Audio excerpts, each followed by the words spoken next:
So hello mga ka-unbox! So welcome back again to our YouTube channel! So yung mga ka-unbox, dito na ako nag-intro mga ka-unbox kasi nga is maingay doon sa labas at saka waiting po talaga kami until now kasi nga is pupunta na naman po ako sa Davao and kaka-uwi ko lang po talaga galing Agusan Marsh. Tsaka pasensya na po kayo mga ka-unbox kung late yung pag-upload ko mga ka-unbox. Mahigit 2 weeks po talaga hindi ako nakapag-film kasi nga yung cellphone ko is nasira mga ka-unbox, kaya yun hindi ko po kayo ma-update. So dito lang po ako muna sa labas. Ang daming tao, super medyo baka mapagalitan tayo kung pasok tayo doon sa loob. So dito lang po ako sa labas mag-film. Ang daming tao mga. So ayan mga kamoks, kitang-kita nyo naman talaga, punong-puno talaga yung mga bus mga kamoks, sobrang dami talaga ng tao. Ayan, dito po ako ngayon sa terminal ng San Franz kasi dito po ako pasakay papuntang Davao. Super duper dami po talaga ng tao. Makikita nyo talaga mga kamoks, ang daming tao. So ayan mga kamoks, nakasakay na nga kami kaso punong-puno talaga yung bus, no choice na talaga. So yun mga ka-unbox, mag-ihi muna kami, mangingi. So lang muna kayo mga ka-unbox. Kasi nga isiksikan talaga sa sa bus. Hindi nga kami nakaupo. So,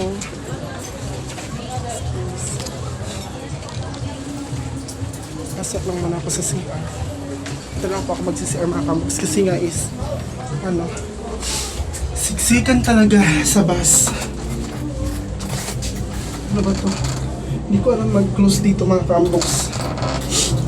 Wait lang ha.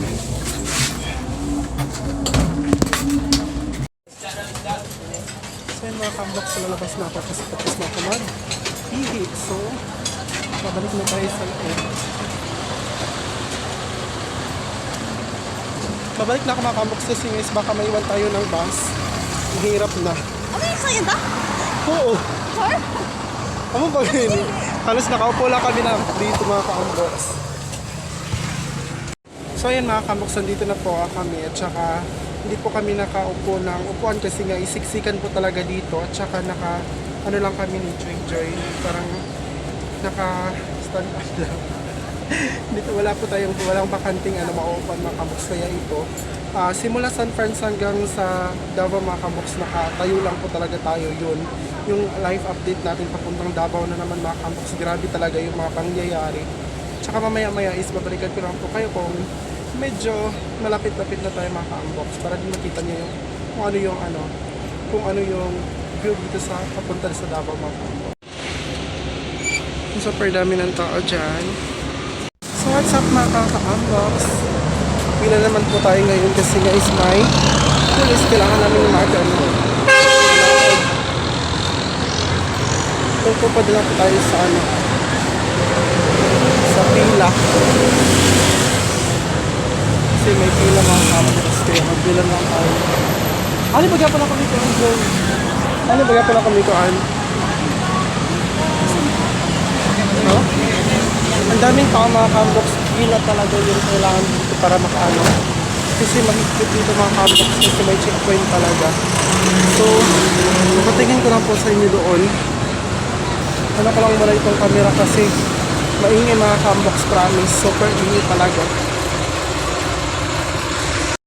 So ayun mga ka-unbox, kitang-kita nyo naman talaga, pinababa kami po ng mga checkpoint kasi is para ma-check po yung mga gamit namin kasi nanigurado lang talaga mga ka-unbox kasi mayroon po mga tao na nagdadala ng mga gamit na hindi pwedeng dalhin. So ayun mga ka-unbox, nandito na po kami ngayon sa terminal. Tsaka ngayon lang po talaga kami mga ka-unbox nakarating. Mga na yung oras, mga alas 7 pa na, alas 7. Hindi pa naman mga ka-unbox yung pipa. So kasi si JJ is nakalim siya, lain na yung pamilya mga ka-unbox kaya yun. Dito na lang muna kami. Medyo iba na rin yung boses ko mga ka-unbox kasi babad tayo sa aircon. At saka may sipon pa kaya punta na lang tayo doon at maghanap na lang tayo ng tricycle mga ka-unbox. Pasensya na po kayo kung medyo mahina yung boses ko. Papunta na kami doon. Kasi maghanap tayo ng tricycle mga ka-unbox. Ayun lang po talaga ako nakaano nandun dito.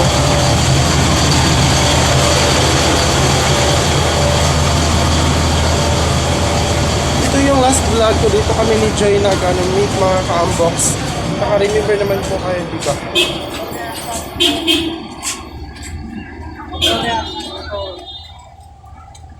Yeah. Bro, kasi starting work na naman po tayo mga ka-unbox. Maghanap lang muna kami ng sasakyan.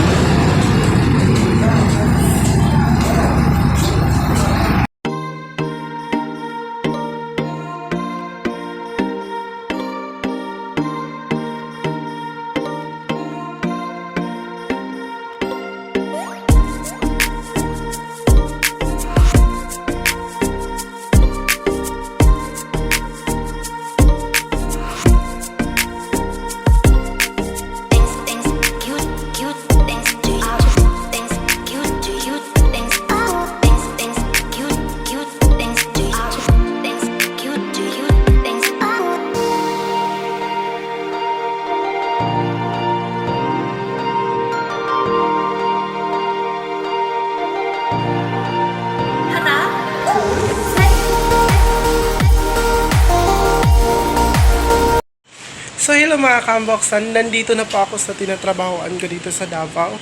At saka nandito na din po si Joy, kasama ko na din po siya. Tapos, bali mga ka-unboxes, ngayon po lang kasi ako nakarating at saka super duper stress talaga yung mga ka-unboxes. Yung biyahe, mahigit 10 hours talaga yung biyahe namin ngayon. At saka, super pagod talaga mga ka-unbox yung katawan ko. Sobrang sakit talaga mga ka-unbox. At saka may sipon pa ako talaga. At saka, hindi po, pasensya na po talaga sa inyo mga ka-unbox. Explain ko lang po sa inyo. Pasensya po talaga kung hindi po ako nakapag-vlog in 2 weeks ago mga ka-unbox. Kasi, sorry, pasensya po talaga kung hindi po ako, wala po akong update. Pero mga ka-unbox, nagpo-post na nun po ako sa Facebook. Kaso, hindi masyadong madami yung, yung friend ko sa Facebook na kilala ko doon sa YouTube. At saka mga ka-unboxes, itong cellphone ko na nga is nahulog mga ka-unbox. At saka yung lights niya is naputol. Kaya hindi po ako nakapag-update sa inyo in 2 weeks ago mga ka-unbox. Kasi wala po akong vlog, hindi po ako makapag-film mga ka-unbox. Kaya ngayon ko lang po ngayon lang po ako nakapag-vlog ulit. Sayang nga yung pagpunta ko dun sa Gusan Marsh mga ka-unbox, hindi ako nakapag-vlog, hindi ako nakapag-video kasi nga is wala akong magamit na cellphone mga ka-unbox. Kasi hindi po pwede na kumbaga makip open lang ako sa YouTube mga ka-unbox, baka maano yung YouTube ko nun. Kaya nakapag-isip ako mga ka-unbox na pag-uwi ko dun sa Gusan Marsh, ipapa-repair ko itong cellphone ko. Ngayon mga ka-unbox, nagamit ko naman, okay naman yung cellphone ko mga ka-unbox. And thankful talaga ako mga ka-unbox. Sabi nga ni Ate Aileen, nag-chat po ako kay Ate Aileen before. Sabi ko, Ate Aileen, mababawasan ba yung watch hour ko kung hindi ako nakapag-upload? Yung sabi niya mga ka-unbox, opo, mababawasan talaga mga ka-unbox yung watch hour ko mga ka-unbox. I think bababa na talaga siya mga ka-unbox kasi hindi po ako nakapag-update. At saka pasensya na po talaga sa inyong lahat kung hindi po ako nakapag-vlog. So ngayon mga ka-unbox is new naman po tayo dito sa Davao mga ka-unbox. So ipagpatuloy ko talaga itong pag-vlog ko mga ka-unbox. Hindi ko talaga sayangin yung pagkakataon na makapag-vlog dito mga ka-unbox kasi dito sa tinatrabahoan ko pwede po talaga makipag-vlog or mag-vlog mga ka-unbox. Kaya thankful talaga ako. So dito na ako mga ka-unbox kasi matutulog na din ako. Dito kasi ako nakatulog, dito kasi yung mga ka-unbox, yung matutulugan ko dito po mga ka-unbox. Kaya, so mga ka-unbox, hanggang dito na lang po yung pagbablog ko. And thank you po talaga sa supportan nyo. And don't forget to like and share and subscribe po sa YouTube channel ko. And thank you po, and thank you, and God bless us all.